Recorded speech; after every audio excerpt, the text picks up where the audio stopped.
네, 잔매거지 오늘 처음으로 문을 열 코너는요. 구직자 여러분들의 숨겨진 마음을 다각도로 알아보는 공감 100% 시간입니다. 오늘의 주제 소개해 주실까요? 네, 오늘 공감 100%의 주제는요. 하반기 취업 인사 담당자의 마음으로 준비한다입니다. 자, 몇몇 기업에서는 조금씩 하반기 채용을 시작하고 있는데요. 상대적으로 좁아진 하반기 취업문을 통과하기 위해서는 지금부터 어떤 준비를 해야 되고 또 어떻게 접근해야 할지 인사 담당자들의 마음을 바탕으로 그 해답을 오늘 공감 100%를 통해서 알아보겠습니다. 네, 하반기 취업 인사 담당자의 마음으로 준비한다가 오늘의 주제입니다. 인사 담당자들의 마음, 그 마음을 알 수 있다면 참 좋을 텐데 말이죠. 네. 예. 이게 제가 이 모든 걸 하기 전에 결론부터 딱 내고 말하자면 네. 인사 담당자의 마음을 너무 어렵게 생각하시는 것 같아요. 외계인처럼 생각하는 것 같다는 거죠. 근데 사실은 지금 구직자 여러분들도 입사해서 한 3, 4년 되면 바로 그 인사 담당자가 되는 거거든요. 어떻게 생각하면 저런 환경에서 내가 어떻게 생각할 것인가 이것만 생각해도 인사 담당자의 마음을 어느 정도 짐작을 할 수가 있다는 거예요. 네. 또 하나 인사 담당자가 이제 이 학생들을 무조건 떨어뜨리기 위한 저승사자 같은 사람이다 생각을 하는데 예. 그렇지 않고요. 좋은 인재를 위해서라면 삼고초려도 불사하는 당신이 좋은 인재다라고 인정만 된다면 무엇이든 할 수 있는 게 또 인사 담당자거든요. 네. 그런 마음을 조금만 헤아리시면 그러니까 어차피 비슷한 그런 생각이니까 조금만 그 환경에 대해서 생각해 보시면 아 이렇게 하면 좀 먹히겠구나 이런 것들이 좀 보인다는 거죠. 네, 그렇습니다. 오늘 그 마음을 아무래도 알아봐야 될 것 같은데 자, 인사 담당자의 마음을 먼저 알기 위해서는 아무래도 채용시장 분위기를 좀 알아야 될 것 같습니다. 네. 자, 전반적으로 하반기에는 어떤 분위기가 또 어떤 식으로 좀 형성이 될 것 같으세요? 예, 하반기에 그 30대 그룹 채용 규모를 좀 지금 가늠해 보니까요. 대략 한 7만 명 정도 되거든요. 그래서 야 7만 명이면 상당히 많구나라고 생각하기 그러게요. 쉬울 텐데요. 이게 대졸 신입사원은 이 중에 2만 명이에요. 왜 이렇게 적어요? 그러니까 다른 5만 명은 이제 고졸이라든가 아니면 그거죠 경력직 경력직. 같은 그런 것들을 얘기해서요. 실제로 대졸 신입사원한테 그 열어진 그런 채용문은 그렇게 넓진 않거든요. 예, 그러니까 그 총 30대 상반기를 좀 살펴보면 상반기 때는 7만 6천 명 정도가 총 고용이었어요. 네. 네. 근데 이때는 그 대졸 사원이 2만 3천 명 정도로 그렇게 보자면 좀 비슷비슷하다라고 보여질 수 있거든요. 예. 근데 이 올 하반기 채용 규모가 작년에 비해서는 그래도 난 게 작년에는 6만 9천 명 정도여서요. 네. 작년보다 1만 4천 명 정도 늘었다라고 볼 수 있는데요. 중요한 거는 비정규직의 정규직 전환이라는 게 이슈가 많았잖아요. 네. 그런 부분들이 이제 채용 인원으로 들어간다는 거죠. 그래서 이미 그렇게 차여진 그런 인원들이 많아가지고 실제로 이게 신규 채용으로 이어지기까지는 이 인원들이 그대로냐라고 하면 꼭 그런 건 아니다. 이런 게 좀 안타까운 소식이라고 할 수 있습니다. 네. 그렇군요. 어느 기업에서 몇 명 정도 뽑는지 한번 알아볼까요? 네, 네. 다 알아볼 수는 없고요. 주요죠. 대표적으로 신세계 같은 경우에는 지난해 상반기에 4,500명 정도를 선발을 했는데 올해 실제 채용을 같은 기간에 17,000명까지 늘렸거든요. 그래서 우와 이게 웬일이야 거의 뭐 3배, 4배 됐다고 생각을 하는데 착시 효과죠. 그렇죠. 예. 아무래도 여기도 신세계가 역시, 유통이다 보니까 백화점이나 그런 데서 근무하시는 그 매장에 근무하시는 분들이나 이런 분들이 정규직이 전환이 됐어요. 그러면서 이제 대규모 그 채용을 한 거로 된 거거든요. 그래서 그 앞으로도 하반기에 또 한 10,000명 정도를 더 뽑는다고 하는데 그게 네. 역시 또 정규직 전환 효과가 들어가기 때문에 반드시 딱 그렇다라고 말할 수 없고요.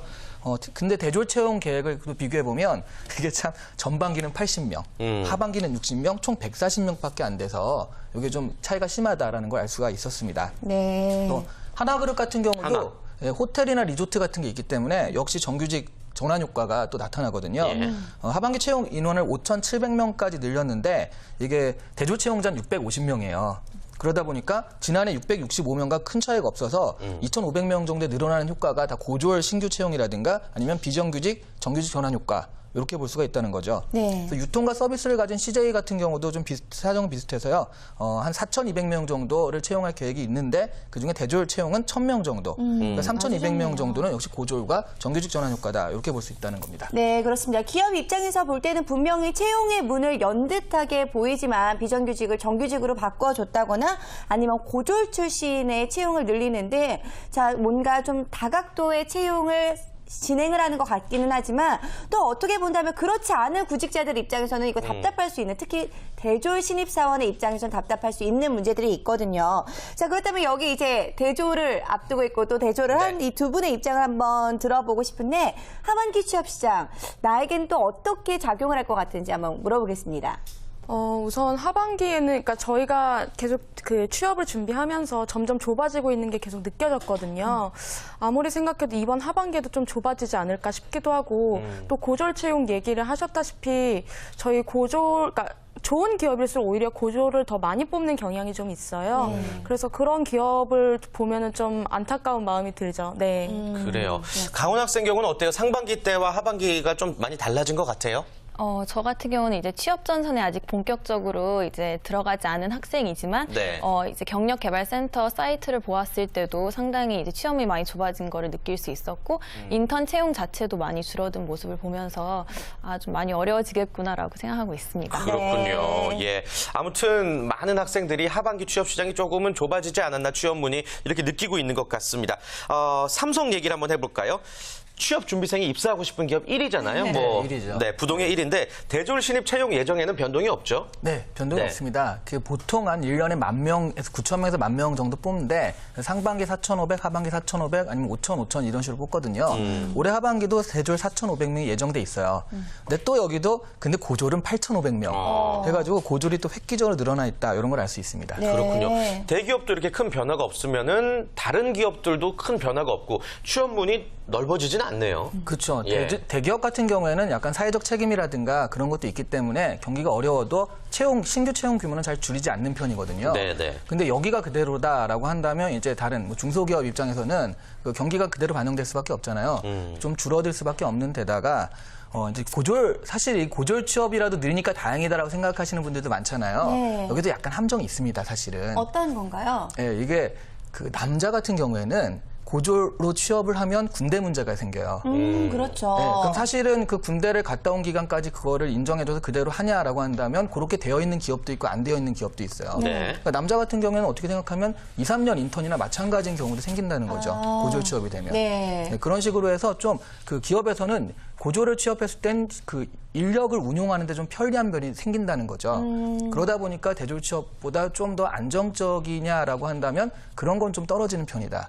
이런 게 또 고졸 취업의 함정이라고 할 수 있습니다. 네, 네. 그렇습니다. 그렇다면 뭐 하반기 채용 시장도 본다면은 채용 인원만 놓고 봐서 판단을 하면 안 된다라는 이야기가 될 수가 있을 것 같은데 확실하게 알 수 있는 건 두 학생도 직접 몸으로 체감을 했겠지만 상반기보다 조금 더 나아지지 않았다. 어쩌면 조금 더 안 좋아질 수도 있다라는 좀 부정적인 전망이 나올 수가 있다는 것입니다.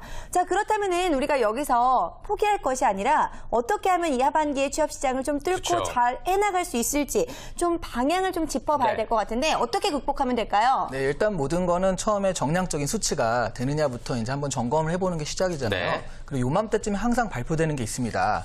바로 지난 반기에 어떤 사람들이 취업을 했느냐. 그러니까 구직자들의 스펙 평균이라는 게 꼭 발표가 되거든요. 스펙 평균. 네, 예. 이게 발표가 됐습니다.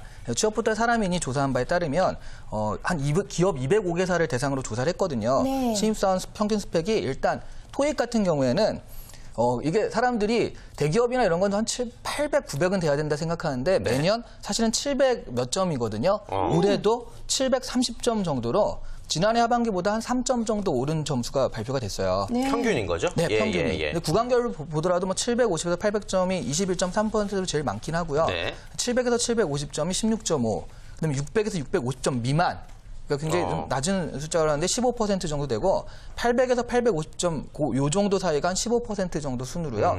생각보다는 그렇게 아주 높은 그 토익이 요구되지 않았다는 걸 알 수가 있고 네. 학점도 4.5 만점으로 한 3.5점 정도가 평균이거든요. 평균이요. 네. 예. 네. 3.3에서 3.6이 일단 31.7% 가장 많았고 그다음에 3.6에서 3.9, 그다음에 3.0에서 3.3으로 3.9에서 4점이 이른바 고학점 같은 경우가 일단 평균적으로는 가장 적었거든요. 3.5점 정도로 볼 수 있습니다. 네. 그렇군요. 그리고 또 인턴 경험이나 자격증 유무, 자격증 개수도 또 빼놓을 수 없잖아요. 이것도 이제 평균 스펙으로 한번 알아볼까요? 네, 평균 예. 스펙으로 보냐면 자격증 보유 현황을 또 보자면 76.6%에서 신입사원들이 자격증을 보유하고 있었다라고 답을 했어요. 근데 반대로 생각하면 자격증 하나 없는 사람들이 한 25% 정도 된다. 그러네요. 있긴 있네요. 네, 4분의 1 정도 된다 그런 거니까 자격증이 없더라도 아주 실망할 건 없을 것 같고요. 이들이 가진 평균 자격증 개수는 한 2.1개 정도입니다. 어떤 자격증을 갖고 있었나요? 일단 전공 관련 자격증이 제일 많아요. 한 73.2%가 그런 걸 갖고 있었고요. 그다음에 OA 관련 자격증, 뭐 한글이라든가 뭐 그런 치는 거 있죠. 아니면 IT 관련 자격증이 그 뒤를 이었어요. 또 인턴 경험자의 비율도 좀 있어서 평균 21%입니다. 네. 생각 생각보다는 그렇게 많지가 않은 게 그렇네요. 한 5분의 1 정도밖에 안 된다는 예. 얘기니까. 근데 대기업 신입사원의 경우 35%가, 중견기업은 28%, 중소기업 22%로요. 한마디로 좀 인턴을 한 사람들이, 대기업에서 인턴을 한 사람들을 좀 더 선호했다는 걸 알 수가 있죠. 네. 또 경력이 있지만 신입으로 지원하는 그런 이른바 올드루키라고 하는데 이 비율도 한 23% 정도 됐습니다. 그렇습니다. 내용들을 조금 종합해서 본다면은 특히 저는 영어 성적 같은 경우에는 약간 네. 충격적이라고 할 수가 있을 것 같은데 평균 토익 점수가 730점대고 학점은 3.5점, 자격증은 평균 2개 정도 보유하고 있다라고 해주셨는데 자 그렇다면 여기 나와 있는 2명의 구직자들 입장에서는 본인의 스펙과 비교했을 때 어느 정도인지 이게 한번 이야기를 한번 해보겠습니다. 수희 학생은 어때요? 업입니까? 다운입니까? 네. 업입니까? 네. 그래요. 어떤 정도에서 어떻게 차이가 나요? 우선 토익은 한 200점 정도. 학점 높아요? 네. 높고요. 그럼 몇 점이란 얘기지? 네. 계산하시지 200점 정도? 말고요. 네. 네네네. 야. 그리고 뭐 학점도 한 4점대 정도 되니까 네. 자격증도 2개 이상 갖고 있고요. 예. 네. 이런 점에서 보면 전체적으로 너무 많이 갖고 있는 것은 아니었나라는 생각이 들어요. 네. 그래요. 아무튼 평균보다는 조금 많이 갖고 있네요. 네, 예. 그렇습니다. 가은 가은 학생은요? 학생은요? 저도 업인 것 같은데요. 업이요? 예, 예. 네, 그러니까 저는 아무래도 국제학부다 보니까 영어 관련 이제 공인 성적은 당연히 토플로 저는 갖고 있는데요. 토플 성적을 보유하고 있고 또 제2 외국어로 이제 불어 이제 자격증을 갖고 있고, 불어, 예. 네, 그리고 학점도 이제 3.5 이상이고 하지만 네. 안타까운 건 이제 자격증 부분에 있어서 예, 예. 제가 뭐 IT 자격증이나 이런 걸 보유하고 있지 않고 오히려 교회 활동을 많이 했던 것 같아요. 근데 그런 부분은 좀 아쉽다고 생각합니다. 그렇군요. 네. 전반적으로는 다들 우리 잔명근에 출연하고 있는 학생들의 스펙이 평균보다는 높지만 그래도 또 부족한 부분은 찾으려면 찾을 수 있는 것 같습니다. 그렇습니다. 자, 아무튼 그 설문조사 결과 중에서 인턴 경험이 이제 한 5분의 1 정도가 평균을 낼 수 있잖아요. 예. 대외 활동 같은 경우에는 또 아까 잠시 말씀해 주셨는데 어떠한 기준으로 좀 쌓으면 좋을까요, 스펙을? 네, 또 인사 담당자들이요, 이왕이면 대외 활동을 좀 많이 했으면 좋겠다라고 하고 나름 조언한 게 있습니다. 네. 설문조사 설문조사 결과로 있는데, 일단 대외 활동을 준비하는 취업생들에게 이 정도 기간이면 적당하다라고 추천한 건 3개월에서 6개월 사이예요.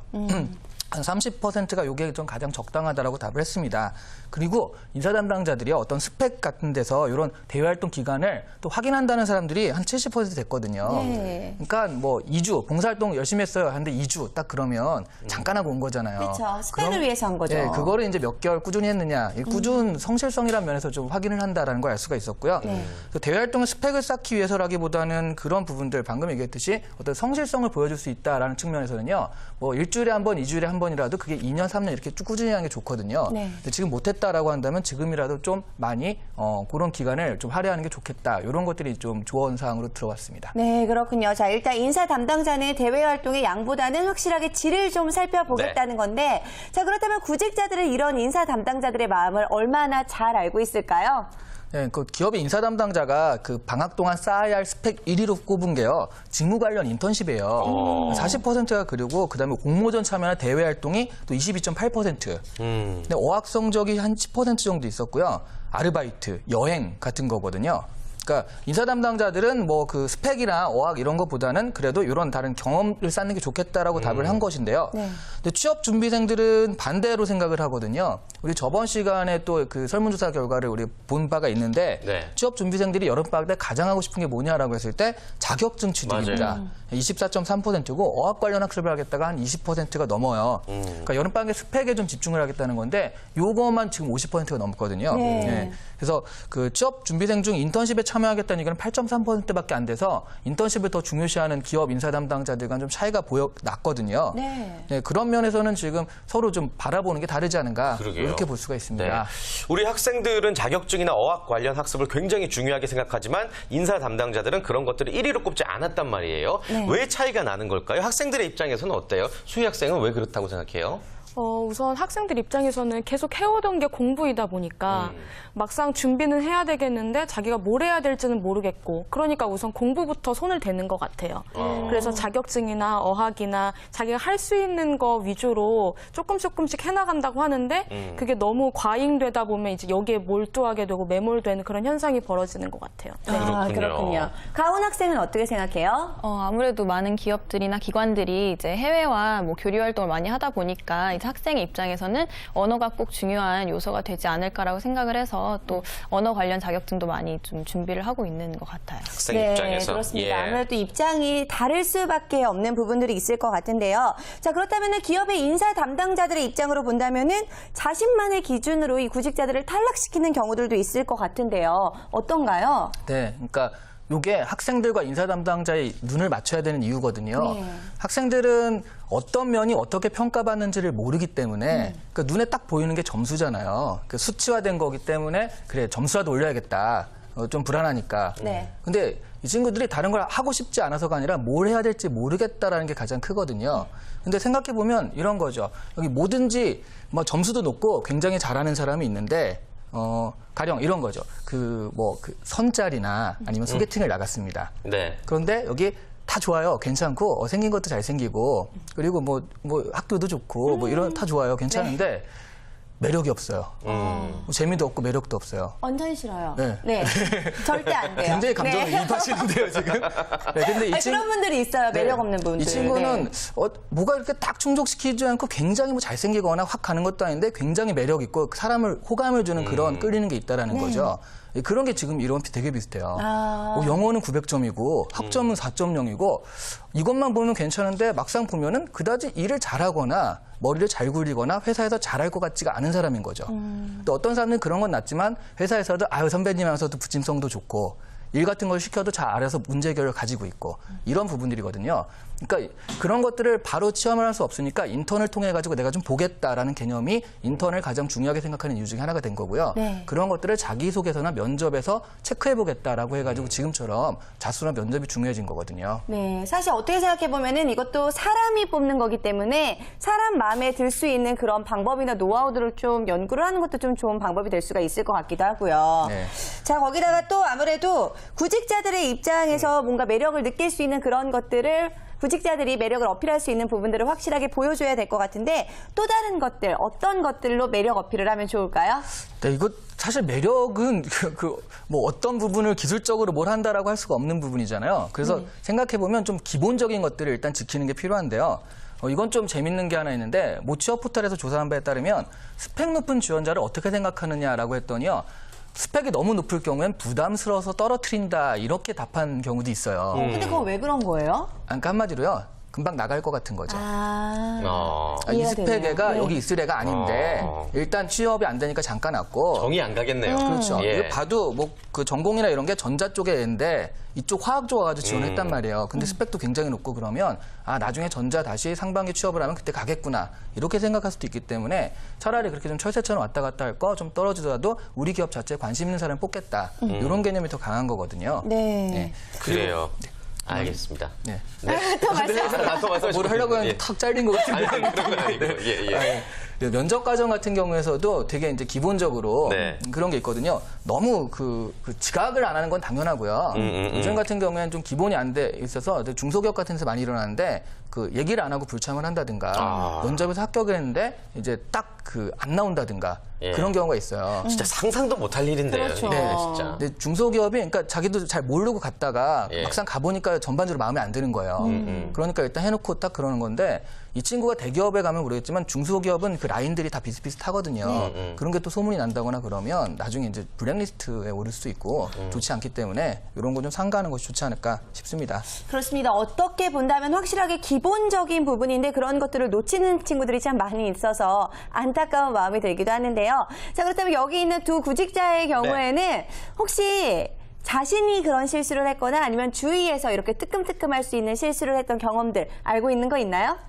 제가 친구의 얘기를 들었는데 어떤 면접자가 그 오라는 시간이 있었잖아요. 오라는 시간에서 15분이나 늦게 온 거예요. 그래서 5분 후에 바로 면접을 헐레벌떡 들어가게 됐던 그런 거기서 이제 또 그 친구가 긴장을 해서 막 울었다고 하더라고요. 네, 이런 식의 이야기를 듣고 나면 좀 황당하긴 하죠. 네. 네. 황당하긴 하더라도 또 너무 긴장하니까 별의별 일이 정말 현실적으로 많이 벌어지는 것 같아요. 네. 다운 학생도 좀 들은 얘기 있나요, 혹시? 저는 제가 인터뷰를 봤을 때 일어난 일어난 일인데요. 직접? 네. 예. 제가 단어 사용을 하나를 잘못해서 완전 이상한 내용이 돼버린 거예요. 근데 그때 다행히 그 면접관들분들께서 많이 피곤하셔서 좀 이렇게 졸고 계신 상태인데 제가 깨워드렸어요. 그래서 예. 그 기회에 저를 좀 더 나중에 어필을 할 수 있었던 그런 좋은 기회로 남게 됐습니다. 그렇군요. 네. 알겠습니다. 뭐 실수는 하면 안 되겠지만 실수를 통해서도 분명히 또 얻는 것도 있는 것 같고요. 자, 아무튼 오늘 공감 100% 시간을 통해서 하반기 채용 시장 전반적인 분위기를 또 알아볼 수가 있었고요. 또 인사 담당자의 마음까지 알아볼 수가 있었습니다. 우리 이시안 대표님께서 마지막으로 하반기 채용 시장 어떻게 우리가 또 준비를 해야 되는지 한 말씀 부탁드릴게요. 아까 말씀드렸듯이요. 구직자들은 이 인사 담당자를 너무 외계인처럼 생각해서요. 정말 저한테 별의별 걸 다 물어보거든요. 저한테 이런 거 물어본 친구도 있었어요. 그 대표님 머리핀을 꽂아야 되는데 왼쪽에 꽂는 게 나요? 오른쪽에 꽂는 게 나요? 그러니까 이게 사실은 2, 3년 있다가 여러분이 인사 담당자가 될 수도 있거든요. 그러니까 상식적으로 생각을 하시라는 거죠. 인사를 항상 30도로 해야 돼. 그럼 한 25도로 하면 인사 담당자가 저런 건방진 친구 이렇게 생각할 건 아니라는 거죠. 그런 부분에 형식적인 부분에 너무 구애받지 마시고요. 마음을 정한다. 그러니까 내가 인사 담당자라면 무엇을 볼 것인가를 자꾸 생각하시면서 그 부분에 맞춰서 준비를 하시는 게 맞다라는 거죠. 네. 네, 알겠습니다. 자, 공감 100% 다음 주 이 시간에도요, 여러분들을 위한 도움되는 정보 전해드리도록 하겠습니다. 네, 저희는 1부 여기서 마치도록 하겠고요. 2부에서 더욱더 다양한 소식들 가지고 돌아오도록 할 텐데요. 네. 자, 2부에서는 김효선 캐스터가 준비한 취업 정보 백서가 준비되어 있고요. 네, 거기 어때 코너를 통해서는요, 주한 미국 대사관의 인턴 체험기 여러분께 생생하게 전해드리도록 하겠습니다. 멀리 가지 마시고요, 채널 고정.